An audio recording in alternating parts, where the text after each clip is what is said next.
everyone, in the following video we're going to introduce our idea of semi-artificial photosynthesis system. So it's all about that we may have the leaf textures in our curtain, and we can use the chlorophyll inside our curtain, and then we can make photosynthesis artificially.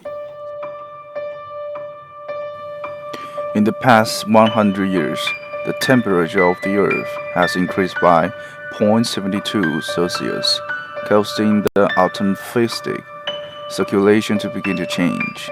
The increased temperature does not seem to be high, but it has already brought about the impacts of hydrometeorology. To reduce greenhouse effects, we designed a system to reduce the carbon dioxide artificially, and the solar heat may reflect back to the universe, the global temperature back to normal.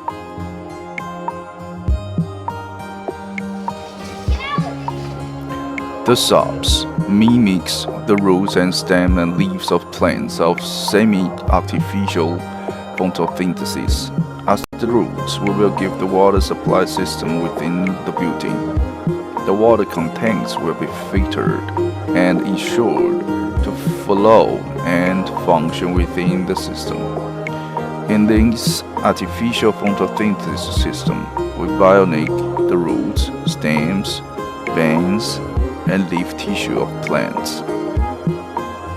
In the bionic of the stems and leaves, we use the function of 3D printing. We print the veins of the water in the frame of the curtain wall, which includes the water needed before photosynthesis and post-photosynthesis liquid sending away.